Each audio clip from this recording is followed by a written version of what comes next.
Um, Hi, everybody. Just want to tell you the O'Malley's meet every year, and in the old clan system style, we elect a Taoiseach. Taoiseach means chieftain elect, and the Taoiseach becomes the chieftain the following year. So I was chieftain in 1994. And in that year, I had a friend of mine who was a songwriter said to me, I'll write a song for you and when you're chieftain. So anyway, he wrote this song, and I'm just going to sing two verses of it because it kind of tells the story of Grace O'Malley. Now I'll have a little bit of a note from the guitar because I haven't got all the chords of it. There once was a young girl who lived by the sea. Child of a chieftain, O'Malley was she. Born with a gift for which sailors would die, Granuaile was blessed with a fair weather eye. Girls can't be sailors, her father had said. Who put that feather-brained dream in your head? He laughed with his men as his ship took the tide, not knowing his ship sailed with Granuaile inside. It's farewell to Clare Island and the sands of Clew Bay, for the ocean had stolen her young heart away.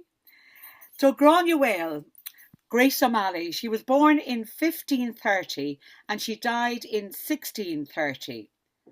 At that time, Sir Henry Sidney was the English Lord Deputy of Ireland, and in 1576 he wrote this about Grace O'Malley. There came to me also a most feminine sea captain called Granuaile O'Malley, and offered her services unto me wheresoever I would command her, with 3 galleys and 200 fighting men, either in Scotland or Ireland. She brought with her her husband, for she was as well by sea as by land, well more than Mrs. Mate with him. This was a notorious woman in all the coast of Ireland. Unquote. So Grace O'Malley was a woman whose spirit of survival and entrepreneurial enterprise and her courage against adversity was kept alive through stories, songs, and poems in the oral tradition, and she continues to inspire and encourage us women today. Until Anne Chambers, another remarkable woman, published her first book about the life and times of Grace O'Malley in 1979. She had been written out of Irish history, as were many other remarkable Irish women. Anne's book has been in print ever since. Such is the interest in this remarkable woman, Grace O'Malley.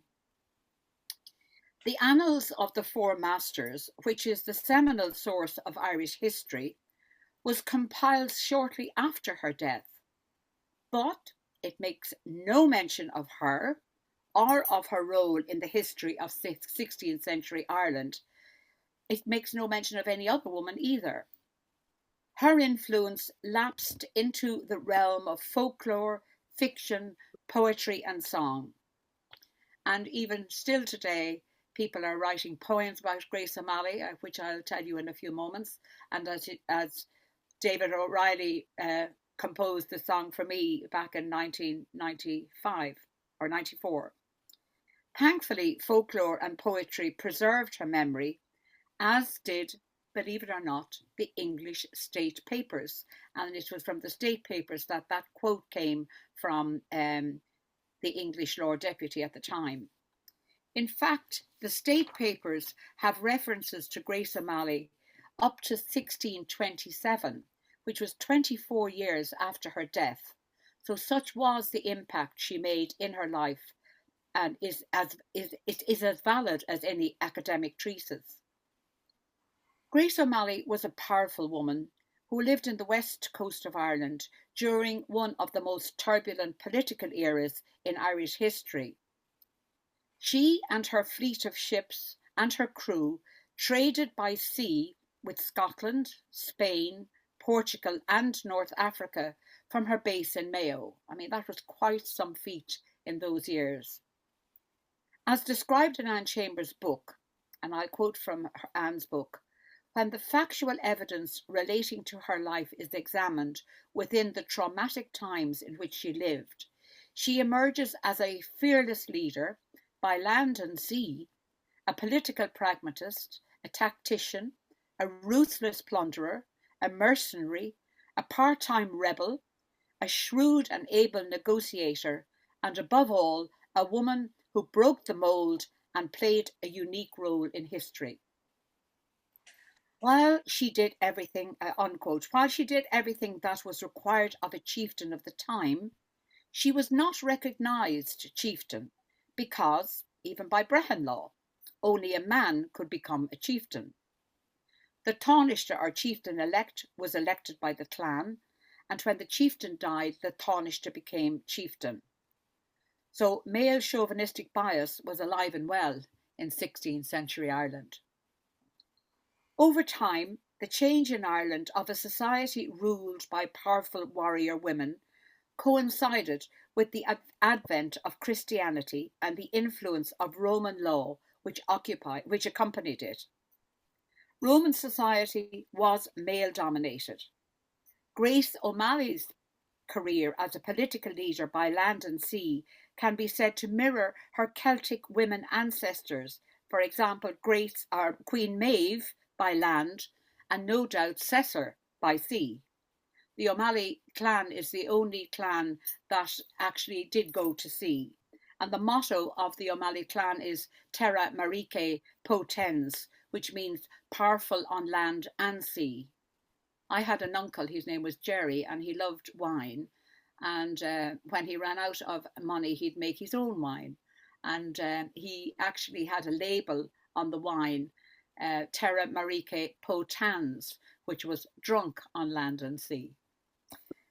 Anyway, Granuaile was the only child of Margaret and Owen Dubhdara O'Malley, one of the few Gaelic chieftains not to submit to the crown. She had a brother Donal, known as Donal na Pipa, and there's a record of him living in the castle in Westport or Cahal na Mart. The reference is from 1593. Granuaile, as I said earlier, was born around 1530 at the beginning of an era which was to prove a milestone in the history of Ireland. And as Sandy referred to the Normans, the Anglo-Irish invasion happened in 1169, but it was scarcely evident because the Norman invaders, as Sandy had said, had become more Irish than the Irish themselves by the 1500s. English power was confined to Dublin and the Pale, which is the area around Dublin. The native Irish held Ulster, with the exception of parts of Down and Antrim, and most of Connacht, the north and the west of Munster, the Midlands and West Leinster. And only 60 Gaelic chieftains ruled Gaelic Ireland at that time, according to Brehon law. Women were debarred, as I said earlier, from the chieftaincy, and therefore, as I suppose we could say, women were debarred from power, from political power anyway. And we know there are different types of power, but by law, a woman could not become a chieftain. But of course, Grace O'Malley broke a lot of molds and broke that one as well. She married Donal O'Flaherty when she was about 16. It was an arranged marriage, and the custom of the time was to marry daughters to sons of neighbouring tribes in order to consolidate relationships between the tribes. O'Flaherty was chieftain of the barony of Ballynahinch in Connemara, and his chief castle was on the coast at Bunowen. Grace and he had two sons, Owen and Murragh, and a daughter, Margaret. And in the papers we hear about Owen and Murragh, but we hear very little about Margaret, and I will redress that at the end of this presentation. Donal was known as Donal an Cuggy, who are Donal of the battles, or fighting Donal, and he was killed at a battle himself between his men and the Joyces in a revenge attack for taking their island fortress on Loch Corrib, and it was called Cox Castle, but when Grace O'Malley took over the castle, it's still referred to today as Hen's Castle. After his death, after Donald O'Flaherty's death, Grace returned to Clare Island as the de facto chieftain of the O'Malleys, and many of the O'Flaherty clan followed her to Clare Island. And from Clare Island, she launched her career of piracy, a career that was to establish her as the legendary Pirate Queen of Ireland. When her father died in the 1570s, most of his fleet came under her control. Now, Grace had many lovers. Among them was Hugh de Lacy, whom she rescued from a ship that was wrecked off the Clare Island coast. However, her joy with Hugh de Lacy was short-lived, as he was killed by the MacMahons of Donna Castle while they were deer hunting on Achill Island. It is believed that Grace massacred the MacMahons by way of avenging the murder of her lover. In her late 30s, she remarried, and this time her husband was Richard Burke, and the marriage was said to be motivated by her desire to be in possession of Richard's strategically situated castle. However, Sean Davy, I don't know if any of you have heard of Sean Davy, but he's a wonderful composer of music. He composed the Brendan Voyage suite, and he also composed the Granuaile suite, and Rita Connolly sings the songs in it. And there's one beautiful song. It's a love song between Grace O'Malley and Richard Burke, and it brings out that it wasn't just about strategy or pragmatism. There was love in the air. Anyway, with Richard, she had one son, Tibbet, who is believed to have been born on board one of her ships, and he was known as Tibbet na Long, or Toby of the ships. He won the title of the MacWilliam in his lifetime, and he died in 1583. When Grace was pregnant, she was on board a ship when she was pregnant with Tibbet. The ships, her ships were attacked, and but when her own ship was under the main attack, her men were losing ground, and Grace heard, the story goes, that she heard that her men were retreating, and she came out, having delivered her son out of the bowels of the ship, and roused her men into action and led the defeat of the attackers and saved the day. The English at that time were laying foundations for their dominance of Connacht, and Richard Bingham became governor of Connacht.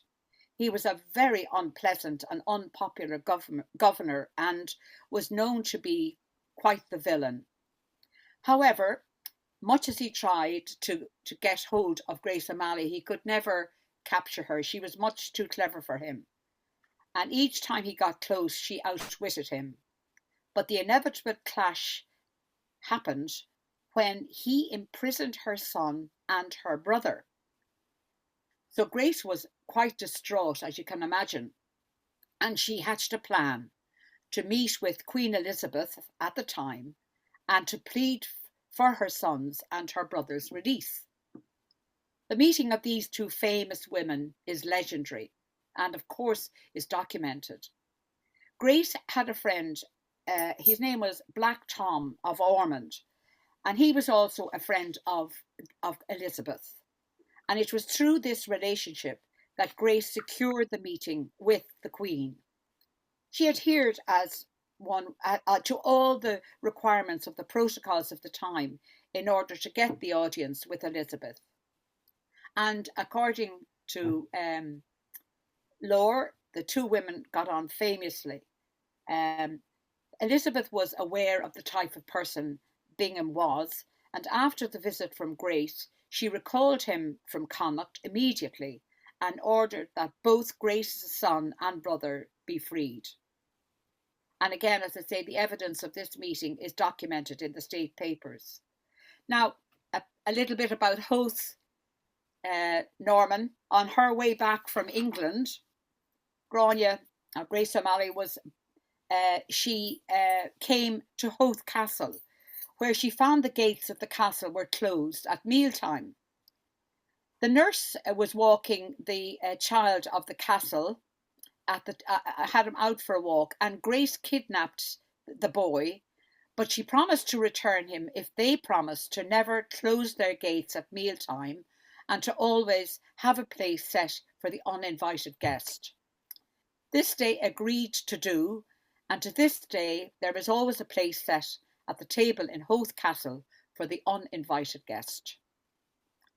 Our former president and Mayo woman, Mary Robinson, met with Queen Elizabeth II in 1994, repeating the famous meeting of Granuaile and Elizabeth I. Granuaile died in, and for those of you who don't know, Grace O'Malley is called Granuaile. Now, there's all sorts of explanations for the name Granuaile. One of them would be that when she wasn't allowed on the ship and the song, in order to disguise herself, she cut off her hair. Whale is an old Irish word meaning bald, so bald Grace. That could be one explanation for it, or it could be just an anglicisation of Grania Iwalia, which is Grace O'Malley in Irish. Anyway, she died in 1603, and her memory lives on and will not be forgotten, thanks to the folk who kept her alive in the stories and all the stories about her, and Anne Chambers and all those who write about her. More recently, a woman called Jennifer Liston has written a whole book of poetry about Grace O'Malley. It's called Grace Notes, Giving Voice to Granuaile, Ireland's Pirate Queen, it's called. And it's I will finish this section with a poem from Liston's book, and it's called Being Woman, 1568, and it's advice to my daughter Margaret. So it's Grace speaking to her daughter. Woman, speak up. Raise your voice and dream of honesty, of justice when you face bigotry and bias. Be supreme. Too long you've bobbed in shadows, hardly seen by others, bogged down in their own malaise. Woman, speak up, raise your voice, and dream. Why should you wait for others to redeem themselves? Do not rely on empty praise to lift you. Be above that. Be supreme. When I found myself adrift between markers of self-doubt, I've belayed faith to power so that I can voice my dream. I've cast aside advice to cruise the mainstream. I've seen how precious cargo's hard to trace unless I chart my own course, staying supreme. When I launch my galley in extreme and dangerous seas, I scud the waves with grace. Woman, speak up, raise your voice and dream. Remember, you're my girl. You are supreme. Thank you very much. That's it for this section.